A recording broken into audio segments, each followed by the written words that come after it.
नमस्कार। स्वागत है आपका सुनो कहानी में। अगला भाग सुनने से पूर्व मेरा आपसे अनुरोध है कि आप पहले के भाग जरूर सुन के आएं, उसके बाद ही अगला भाग सुने। तो चलिए कहानी में आगे की ओर चलते हैं। भाग 35। राय साहब का सितारा बुलंद था। उनके तीनों मंसूबे पूरे हो गए थे। कन्या की शादी धूमधाम से हो गई थी, मुकदमा जीत गए थे और निर्वाचन में सफल ही न हुए थे, होम मेंबर भी हो गए थे। चारों ओर से बधाइयां मिल रही थीं। तारों का तांता लगा हुआ था। इस मुकदमे को जीतकर उन्होंने ताल्लुकेदारों की प्रथम श्रेणी में स्थान प्राप्त कर लिया था। सम्मान तो उनका पहले भी किसी से कम न था, मगर अब तो उसकी जड़ और भी गहरी और मजबूत हो गई थी। सामयिक पत्रों में उनके चित्र और चरित्र दनादन निकल रहे थे। कर्ज की मात्रा भी बहुत बढ़ गई थी, मगर अब राय साहब को उसकी परवाह न थी। वो इस नई मालकियत का एक छोटा सा टुकड़ा बेचकर कर्ज से मुक्त हो सकते थे। सुख की जो ऊंची से ऊंची कल्पना उन्होंने की थी, उससे कहीं ऊंचे जा पहुंचे थे। अभी तक उनका बंगला केवल लखनऊ में था। अब नैनीताल, मंसूरी और शिमला तीनों स्थानों में एक एक बंगला बनवाना लाजिम हो गया। अब उन्हें यह शोभा नहीं देता कि इन स्थानों में जाए तो होटलों में या किसी दूसरे राजा के बंगले में ठहरे। जब सूर्य प्रताप सिंह के बंगले इन सभी स्थानों में थे तो राय साहब के लिए बड़ी लज्जा की बात थी कि उनके बंगले ना हो। संयोग से बंगले बनवाने की जहमत न उठानी पड़ी। बने बनाए बंगले सस्ते दामों में मिल गए। हर एक बंगले के लिए माली, चौकीदार, खारिंदा, खानसामा आदि भी रख लिए गए। और सबसे बड़े सौभाग्य की बात तो यह थी कि अब की हिज मैजेस्टी के जन्मदिन के अवसर पर उन्हें राजा की पदवी भी मिल गई।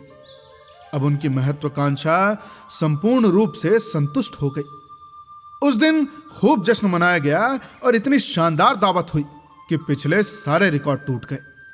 जिस वक्त हिज एक्सेलेंसी गवर्नर ने उन्हें पदवी प्रदान की, गर्व के साथ राजभक्ति की ऐसी तरंग उनके मन में उठी कि उनका एक एक रोम उससे प्लावित हो उठा। यह है जीवन। नहीं, विद्रोहियों के फेर में पड़कर व्यर्थ बदनामी ली, जेल गए और अफसरों की नजरों से गिर गए। जिस डीएसपी ने उन्हें पिछली बार गिरफ्तार किया था, इस वक्त वो उनके सामने हाथ बांधे खड़ा था और शायद अपने अपराध के लिए क्षमा मांग रहा था। मगर जीवन की सबसे बड़ी विजय उन्हें उस वक्त हुई जब उनके पुराने परास्त शत्रु सूर्य प्रताप सिंह ने उनके बड़े लड़के रुद्रपाल सिंह से अपनी कन्या से विवाह का संदेश भेजा। राय साहब को न मुकदमा जीतने की इतनी खुशी हुई थी और ना ही मिनिस्टर होने की। वो सारी बातें कल्पना में आती थी, मगर ये बात तो आशातीत ही नहीं, कल्पनातीत थी। वही सूर्य प्रताप सिंह जो अभी कई महीने पहले उन्हें अपने कुत्ते से भी नीचा समझता था, वो आज उनके लड़के से अपनी लड़की का विवाह करना चाहता था। कितनी असंभव बात। रुद्रपाल इस समय एमए में पढ़ता था। बड़ा निर्भीक, पक्का आदर्शवादी, अपने ऊपर भरोसा रखने वाला, अभिमानी, रसिक और आलसी युवक था, जिसे अपने पिता की यह धन और मान लिप्सा बुरी लगती थी। राय साहब इस समय नैनीताल में थे। ये संदेश पाकर फूल उठे। यद्यपि वो विवाह के विषय में लड़के पर किसी तरह का दबाव न डालना चाहते थे, पर इसका उन्हें विश्वास था कि वो जो कुछ निश्चय कर लेंगे उसमें रुद्रपाल को कोई आपत्ति न होगी। और राजा सूर्य प्रताप सिंह से नाता हो जाना एक ऐसे सौभाग्य की बात थी कि रुद्रपाल का सहमत न होना ख्याल में भी ना आ सकता था। उन्होंने तुरंत राजा साहब को बात दे दी और उसी वक्त रुद्रपाल को फोन किया। रुद्रपाल ने जवाब दिया, मुझे स्वीकार नहीं। राय साहब को अपने जीवन में न कभी इतनी निराशा हुई थी और न ही इतना क्रोध आया था। कोई वजह? सामने आने पर मालूम हो जाएगा। मैं भी जानना चाहता हूं। मैं नहीं बतलाना चाहता। तुम्हें मेरा हुक्म मानना पड़ेगा। जिस बात को मेरी आत्मा स्वीकार नहीं करती उसे मैं आपके हुक्म से नहीं मान सकता। राय साहब ने बड़ी नम्रता से समझाया, अरे बेटा, तुम आदर्शवाद के पीछे अपने पैरों में कुल्हाड़ी मार रहे हो। यह संबंध समाज में तुम्हारा स्थान कितना ऊंचा कर देगा, कुछ तुमने सोचा है? अरे इसे ईश्वर की प्रेरणा समझो। उस कुल की कोई दरिद्र कन्या भी मुझे मिलती तो मैं अपने भाग्य को सराहता। और ये तो राजा सूर्य प्रताप की कन्या है जो हमारे सिरमौर है। मैं उसे रोज देखता हूं, तुमने भी देखा होगा। रूप, गुण, शील, स्वभाव में ऐसी युवती मैंने आज तक नहीं देखी। भाई, मैं तो 4 दिन का और मेहमान हूं, तुम्हारे सामने जीवन पड़ा है। मैं तुम्हारे ऊपर दबाव नहीं डालना चाहता। तुम जानते हो कि विवाह के विषय में मेरे विचार कितने उदार हैं, लेकिन मेरा यह भी तो धर्म है कि अगर तुम्हें गलती करते देखूं तो चेतावनी दे दूं। रुद्रपाल ने इसका जवाब दिया, पिताजी, मैं इस विषय में बहुत पहले निश्चय कर चुका हूं, अब कोई परिवर्तन नहीं हो सकता। राय साहब को लड़के की जड़ता पर फिर क्रोध आ गया। गरज कर बोले, मालूम होता है तुम्हारा सिर फिर गया है, आकर मुझसे मिलो। और हां, विलंब न करना, मैं राजा साहब को जबान दे चुका हूं। रुद्रपाल ने जवाब दिया, खेद है, अभी मुझे अवकाश नहीं है। दूसरे दिन राय साहब खुद आ गए। दोनों अपने अपने शस्त्रों से सजे हुए तैयार खड़े थे। एक और संपूर्ण जीवन का मजा हुआ अनुभव था, समझौतों से भरा हुआ। दूसरी ओर कच्चा आदर्शवाद था, जिद्दी, उद्दंड और निर्मम। राय साहब ने सीधे मर्म पर आघात किया, मैं जानना चाहता हूं कि वो कौन लड़की है। रुद्रपाल ने अचल भाव से कहा, अगर आप इतने उत्सुक हैं तो सुनिए, वो मालती देवी की बहन सरोज है। राय साहब आहत होकर गिर पड़े। अच्छा वो? अच्छा, आपने तो सरोज को देखा होगा। खूब देखा है। अरे, तुमने राजकुमारी को देखा है या नहीं? जी हां, खूब देखा है। फिर भी मैं रूप को कोई चीज नहीं समझता। अरे, तुम्हारी अक्ल पर मुझे अफसोस आता है। अरे, मालती को जानते हो, कैसी औरत है? उसकी बहन क्या कुछ और होगी? रुद्रपाल ने त्योरी चढ़ाकर कहा, मैं इस विषय में आपसे और कुछ नहीं कहना चाहता, मगर मेरी शादी होगी तो सरोज से होगी। तो फिर तो मेरे जीते जी कभी नहीं हो सकती, तो फिर आपके बाद होगी। अच्छा, तुम्हारे ये इरादे हैं? और राय साहब की आंखें सजल हो गई, जैसे सारा जीवन उजड़ गया हो। मिनिस्ट्री और इलाका और पदवी सब जैसे बासी फूलों की तरह नीरस निरानंद हो गए हों। जीवन की सारी साधना व्यर्थ हो गई। उनकी स्त्री का जब देहांत हुआ था तो उनकी उम्र 36 साल से ज्यादा न थी। वो विवाह कर सकते थे और भोग विलास का आनंद उठा सकते थे। सभी उनसे विवाह करने के लिए आग्रह कर रहे थे, मगर उन्होंने इन बालकों का मुंह देखा और विधुर जीवन की साधना स्वीकार कर ली। इन्हीं लड़कों पर अपने जीवन का सारा भोग विलास न्यौछावर कर दिया। आज तक अपने हृदय का सारा स्नेह इन्हीं लड़कों को देते चले आए हैं, और आज ये लड़का इतनी निष्ठुरता से बातें कर रहा है मानो उसके कोई नाता नहीं। फिर वो क्यों जायदाद और सम्मान और अधिकार के लिए जानते? इन्हीं लड़कों के ही लिए तो वो सब कुछ कर रहे थे। जब लड़कों को उनका जरा भी लिहाज नहीं तो वो क्यों तपस्या करे? अरे, उन्हें कौन संसार में बहुत दिन रहना है? उन्हें भी आराम से पड़े रहना आता है। उनके और हजारों भाई मुझों पर दाव देकर जीवन का भोग करते हैं और मस्त घूमते हैं, फिर वो भी क्यों ना भोग विलास में पड़े रहें। उन्हें इस वक्त याद न रहा कि वो तपस्या कर रहे हैं। वो लड़कों के लिए नहीं बल्कि अपने लिए, केवल यश के लिए नहीं बल्कि इसलिए कि वो कर्मशील हैं और उन्हें जीवित रहने के लिए इसकी जरूरत है। वो विलासी और अकर्मण्य बनकर अपनी आत्मा को संतुष्ट नहीं रख सकते। उन्हें मालूम नहीं कि कुछ लोगों की प्रकृति ही ऐसी होती है कि वो विलास का अपाहिजपन स्वीकार नहीं कर सकते। वे अपने जिगर का खून पीने के लिए ही बने हैं और मरते दम तक पिए जाएंगे। मगर इस चोट की प्रतिक्रिया भी तुरंत हुई।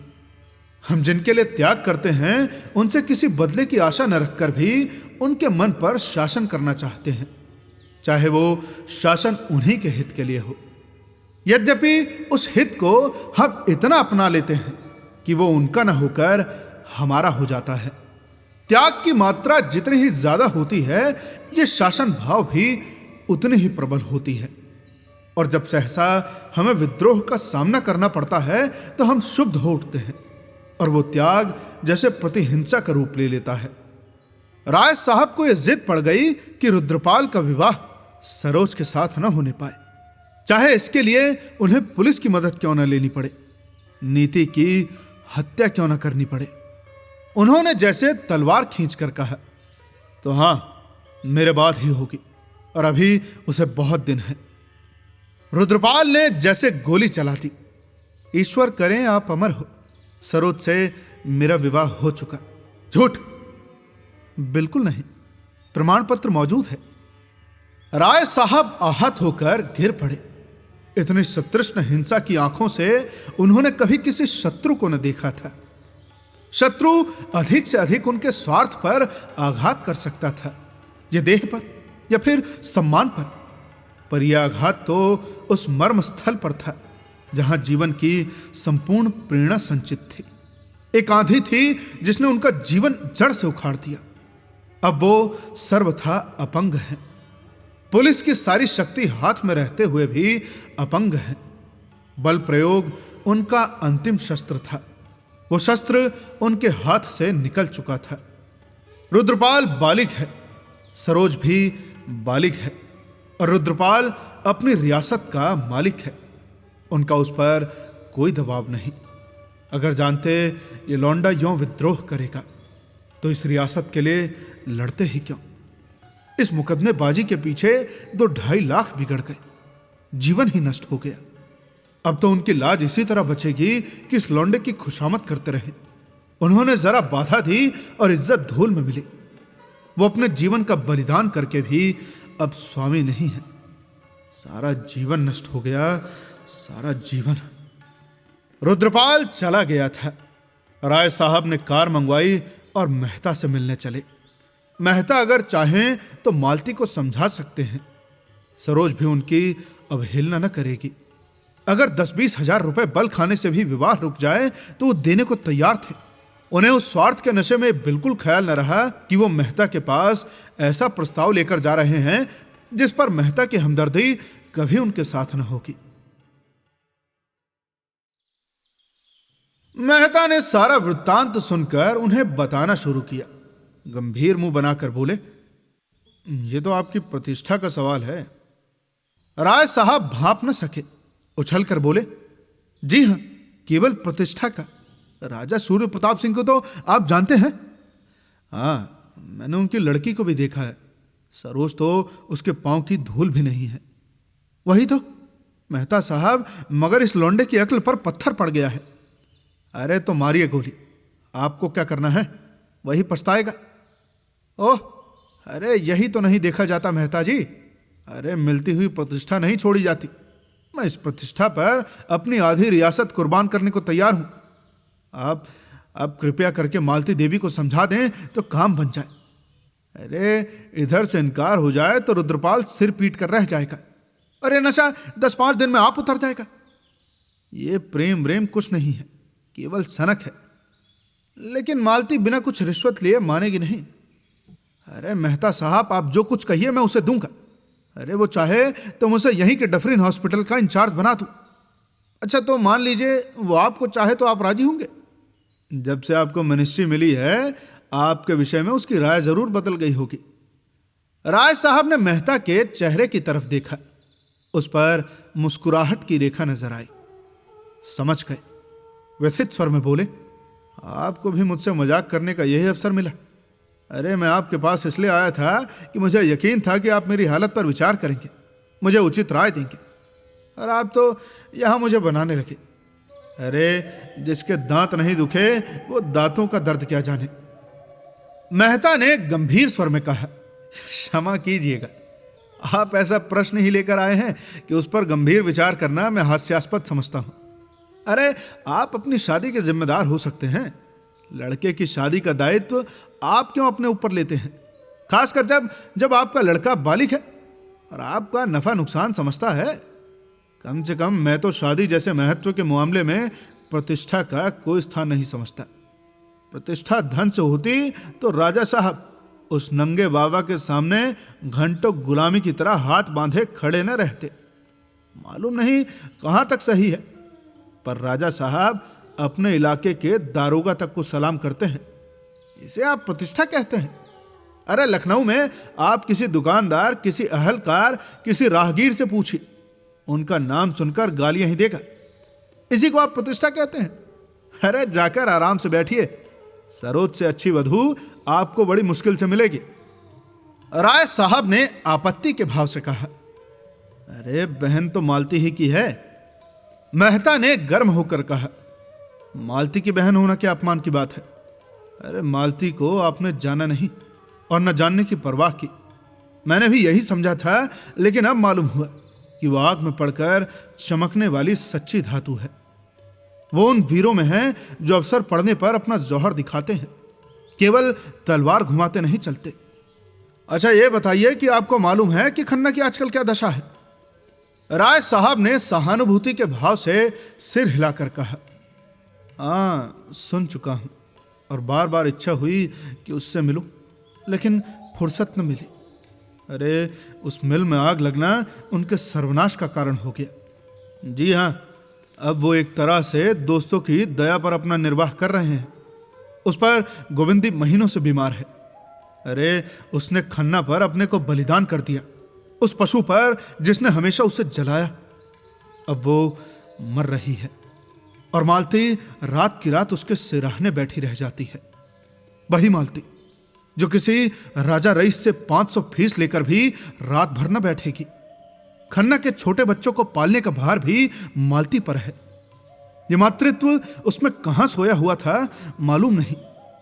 मुझे तो मालती का यह स्वरूप देखकर अपने भीतर श्रद्धा का अनुभव होने लगा। हालांकि आप जानते हैं मैं घोर जड़वादी हूं और भीतर के परिष्कार के साथ उसकी छवि में भी देवत्व की झलक आने लगी है। मानवता इतनी बहुरंगी और इतनी समर्थ है, इसका मुझे प्रत्यक्ष अनुभव हो रहा है। यदि आप उनसे मिलना चाहें तो चलिए, इसी बहाने मैं भी चला चलूंगा। राय साहब ने संदिग्ध भाव से कहा, जब आप ही मेरे दर्द को नहीं समझ सके तो मालती देवी क्या समझेंगी? मुफ्त में शर्मिंदा होंगी। मगर आपको पास जाने के लिए किसी बहाने की जरूरत क्यों? मैं तो समझता था कि आपने उनके ऊपर जादू डाल दिया है।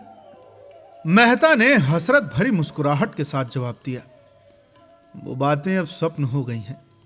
अब तो कभी उनके दर्शन भी नहीं होते, उन्हें अब फुर्सत भी नहीं रहती। 2-4 बार गया, मगर मुझे मालूम हुआ कि मुझसे मिलकर वो कुछ खुश नहीं हुई। तब से जाते झेंपता हूं। अरे हाँ, खूब जाता है।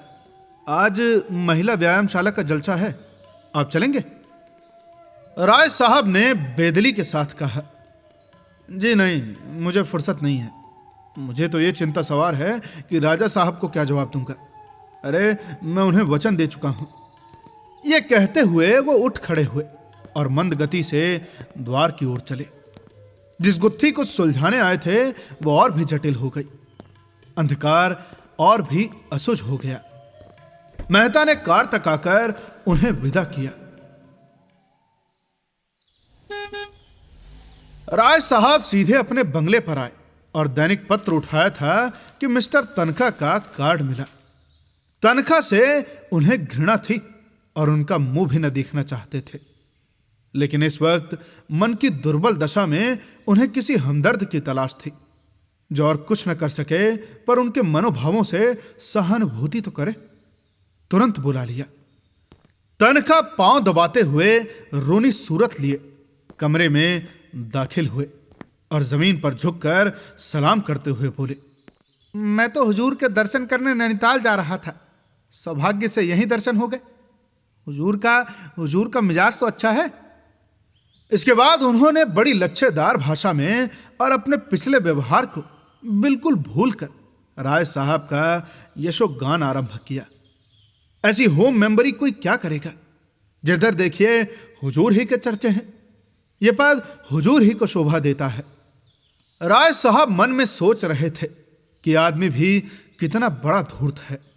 अपनी गरज पड़ने पर गधे को दादा कहने वाला, परले सिरे का बेवकूफ और निर्लज्ज। मगर उन्हें उन पर क्रोध ना आया, दया आई। पूछा, तो आजकल आप क्या कर रहे हैं? कुछ नहीं हुजूर, बेकार बैठा हूं। इसी उम्मीद से आपकी खिदमत में हाजिर होने जा रहा था कि अपने पुराने खादिमों पर निगाह रहे। आजकल बड़ी मुसीबत में पड़ा हुआ हूं हुजूर। राजा सूर्य प्रताप सिंह को तो हुजूर जानते हैं। अरे अपने सामने किसी को नहीं समझते। एक दिन आपकी निंदा करने लगे। मुझसे सुना ना क्या? मैंने कहा, बस कीजिए महाराज, राय साहब मेरे स्वामी हैं और मैं उनकी निंदा नहीं सुन सकता। बस इसी बात पर बिगड़ गए। मैंने भी सलाम किया और घर चला आया। साफ कह दिया, आप कितना ही ठाट बाट दिखाएं, पर राय साहब की जो इज्जत है वो आपको नसीब नहीं हो सकती। इज्जत ठाट से नहीं होती, लियाकत से होती है। आप में जो लियाकत है वो तो दुनिया जानती है। राय साहब ने अभिनय किया, भाई वाह, आपने तो सीधे घर में आग लगा दी। तनखा ने अकड़ कर कहा, मैं तो हुजूर साफ कहता हूं, किसी को अच्छा लगे या बुरा। जब हुजूर के कदमों को पकड़े हुए हूं तो किसी से क्यों डरूं? हुजूर के तो नाम से जलते हैं। जब देखिए हुजूर की बदगोई। अरे जब से आप मिनिस्टर हुए हैं उनकी छाती पर सांप लौट रहा है। मेरी सारी की सारी मजदूरी साफ टकार गए। देना तो जानते ही नहीं हुजूर। असामियों पर इतना अत्याचार करते हैं कि कुछ न पूछिए, किसी की आबरू सलामत नहीं है। दिन दहाड़े औरतों को। तभी कार की आवाज आई और राजा सूर्य प्रताप सिंह उतरे। राय साहब ने कमरे से निकलकर उनका स्वागत किया और सम्मान के बोझ से नत होकर बोले, अरे आप आ गए, मैं तो आपकी सेवा में आने वाला ही था। यह पहला अवसर था कि राजा सूर्य प्रताप सिंह ने इस घर को अपने चरणों से पवित्र किया। ये सौभाग्य। मिस्टर तनखा भीगी बिल्ली बने बैठे हुए थे। राजा साहब यहां? क्या इधर इन दोनों महोदयों में दोस्ती हो गई है? उन्होंने राय साहब की ईर्ष्या अग्नि को उत्तेजित करके अपना हाथ सेकना चाहा था, मगर नहीं। राजा साहब यहां मिलने के लिए आ भले ही गए हों, मगर दिलों में जो जलन है वो तो कुम्हार के आवे की तरह इस ऊपर की लेप थोप से बुझने वाली नहीं। राजा साहब ने सिगार जलाते हुए तनखा की ओर कठोर आंखों से देखकर कहा, अरे तुमने तो सूरत ही नहीं दिखाई मिस्टर तनखा। मुझसे उस दावत के सारे रुपए वसूल कर लिए और होटल वालों को एक पाई न दी। अरे वो मेरा सिर खा रहे हैं। मैं इसे विश्वासघात समझता हूं। मैं चाहूं तो अभी तुम्हें पुलिस में दे सकता हूं। यह कहते हुए उन्होंने राय साहब को संबोधित करके कहा, भाई ऐसा बेईमान आदमी मैंने नहीं देखा राय साहब। मैं सत्य कहता हूं, मैं भी आपके मुकाबले में न खड़ा होता, मगर इसी शैतान ने मुझे बहकाया और मेरे 1 लाख रुपए बर्बाद कर दिए। अरे बंगला खरीद लिया साहब, कार रख ली, एक वेश्या से आशनाई भी कर रखी है, पूरे रईस बन गए और अब दगाबाजी शुरू की है। अरे रईसों की शान निभाने के लिए रियासत चाहिए। आपकी सियासत तो अपने दोस्तों की आंखों में धूल झोंकना है। राय साहब ने तनखा की ओर तिरस्कार की आंखों से देखा और बोले, आप चुप क्यों हैं मिस्टर तनखा? कुछ जवाब दीजिए ना। भाई राजा साहब ने तो आपका सारा मेहनताना दबा लिया था ना। है इसका कोई जवाब आपके पास?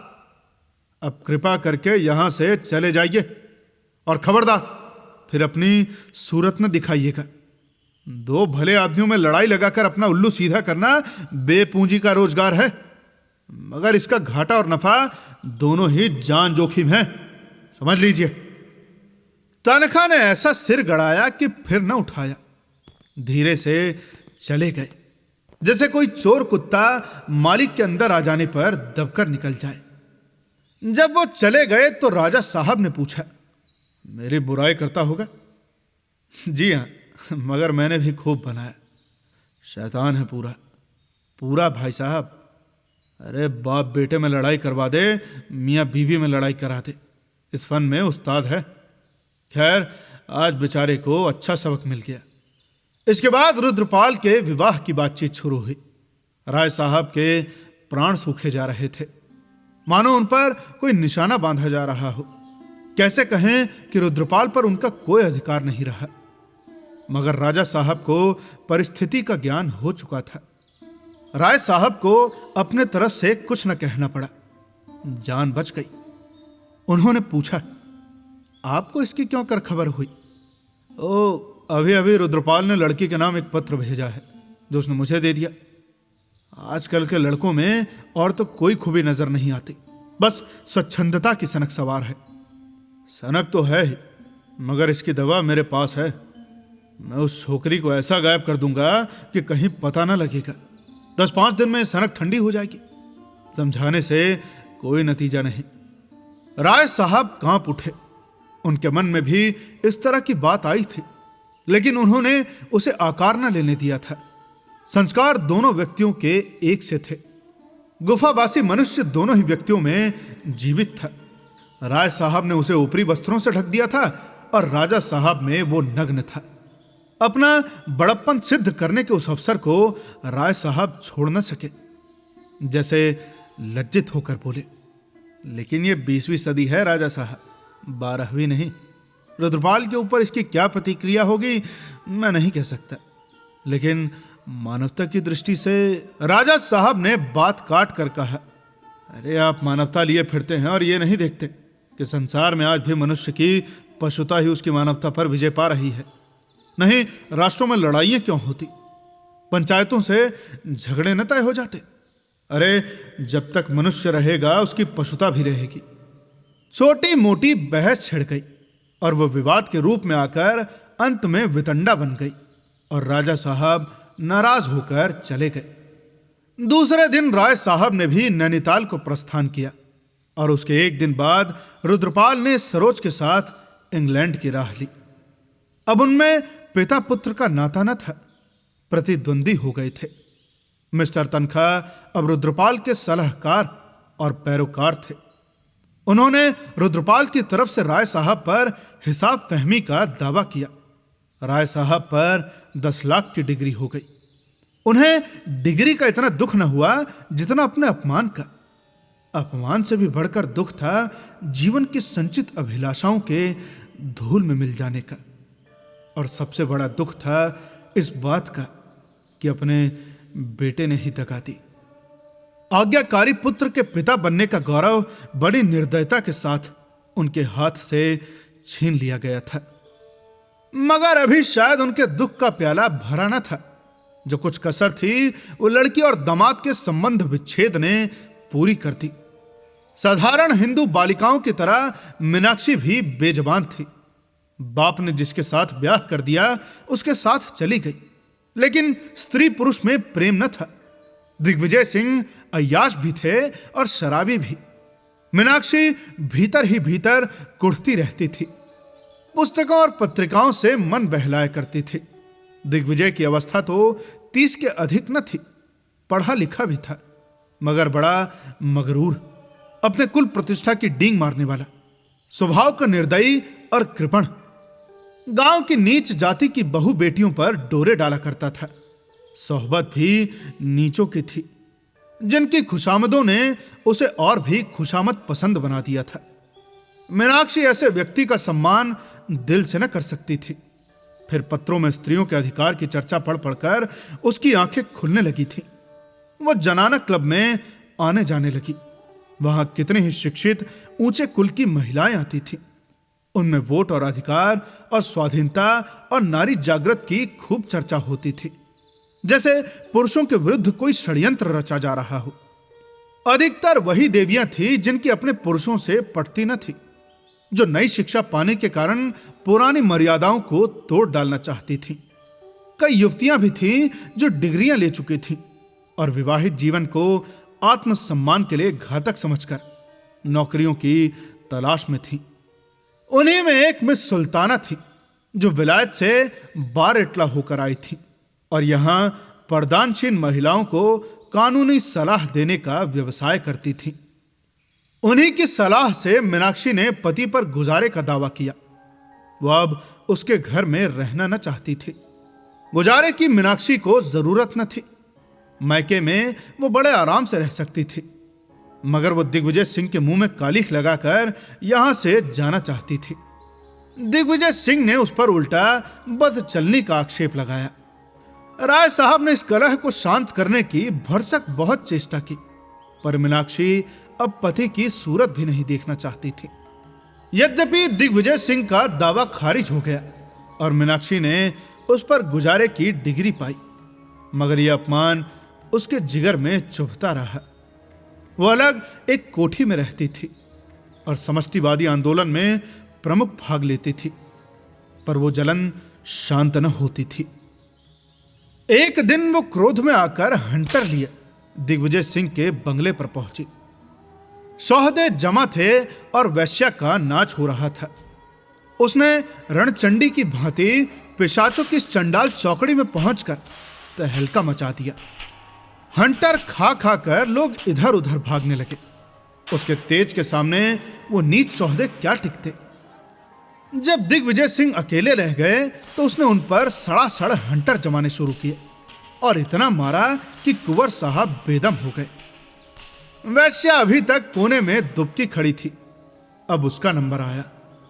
मीनाक्षी हंटर तानकर जमाना ही चाहती थी कि वैश्या उनके पैरों पर गिर पड़ी और रोकर बोली, दुल्हन जी आज आप मेरी जान बख्श दे, मैं फिर कभी यहां ना आऊंगी, मैं निरपराध हूं। मीनाक्षी ने उसकी ओर घृणा से देखकर कहा, हाँ तू निरपराध है, जानती है ना मैं कौन हूं, चली जा, अब कभी यहां ना आना। अरे हम स्त्रियां भोग विलास की ही चीजें हैं, तेरा कोई दोष नहीं। वैश्या ने उसके चरणों पर सिर रखकर आवेश में कहा, परमात्मा आपको सुखी रखे, जैसा आपका नाम सुनती थी वैसा ही पाया है। सुखी रहने से तुम्हारा क्या आशय है, आप जो समझे महारानी जी। नहीं तुम बताओ। वैश्या के प्राण नखों में समा गए। कहां से कहां आशीर्वाद देने चली, जान बच गई थी, चुपके अपनी राह लेनी चाहिए थी, दुआ देने की सनक सवार हुई, अब कैसे जान बचे। डरती डरती बोली, हुजूर का इकबाल बढ़े, मर्तबा बढ़े, नाम बढ़े। मीनाक्षी मुस्कुराई, हाँ ठीक है। वो आकर अपनी कार में बैठी। हाकिम जिला के बंगले पर पहुंचकर इस कांड की सूचना दी और अपनी कोठी में चली आई। तब से स्त्री पुरुष दोनों एक दूसरे के खून के प्यासे थे। दिग्विजय सिंह रिवॉल्वर लिए उसकी ताक में फिरा करते थे और वो भी अपनी रक्षा के लिए दो पहलवान ठाकुरों को अपने साथ लिए रहती थी। और राय साहब ने सुख का जो स्वर्ग बनाया था उसे अपनी जिंदगी में ही ध्वंस होते देख रहे थे और अब संसार से निराश होकर उनकी आत्मा अंतर्मुखी होती जाती थी। अब तक अभिलाषाओं से जीवन के लिए प्रेरणा मिलती रहती थी, उधर का रास्ता बंद हो जाने पर उनका मन आप ही आप भक्ति की ओर झुका, जो अभिलाषाओं से कहीं बढ़कर सत्य था। जिस नई जायदाद के आश्रय पर कर्ज लिए थे वो जायदाद कर्ज की पुरौती किए बिना ही हाथ से निकल गई थी और वो बोझ सिर पर लदा हुआ था। मिनिस्ट्री से जरूर अच्छी रकम मिलती थी, मगर वो सारी की सारी उस पद की मर्यादा का पालन करने में ही उड़ जाती थी और राय साहब को अपना राजसी ठाट निभाने के लिए वही असामियों पर इजाफा और बेदखली और नजराना लेना पड़ता था, जिससे अब उन्हें घृणा थी। वो प्रजा को कष्ट न देना चाहते थे, उनकी दशा पर उन्हें दया आती थी, लेकिन अपनी जरूरतों से हैरान थे। मुश्किल यह थी कि उपासना और भक्ति में भी उन्हें शांति न मिलती थी। वो मोह को छोड़ना चाहते थे, पर मोह उन्हें न छोड़ता था और इस खींचतान में उन्हें अपमान, ग्लानि और अशांति से छुटकारा न मिलता था। और जब आत्मा में शांति नहीं तो देह कैसे स्वस्थ रहती। निरोग रहने का सब उपाय करने पर भी एक न एक बाधा गले पड़े रहती थी। रसोई में सभी तरह के पकवान बनते थे, पर उनके लिए वही मूंग की दाल और फुलके थे। अपने और भाइयों को देखते थे जो उनसे भी ज्यादा मकरूज, अपमानित और शोकग्रस्त थे, जिनके भोग विलास में, ठाट बाट में किसी तरह की कमी न थी, मगर इस तरह की बेहयाई उनके बस में न थी।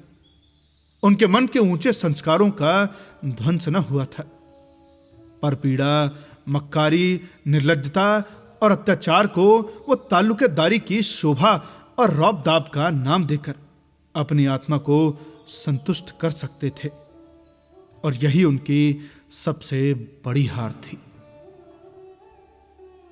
अब आगे की कहानी सुनने के लिए बने रहिए सुनो कहानी के साथ। मिलते हैं आपसे अगले भाग में। तब तक के लिए सुनते रहिए सुनो कहानी की अन्य कहानियां, और साथ ही साथ बताएं कि ये कहानी आपको कैसी लग रही है। धन्यवाद।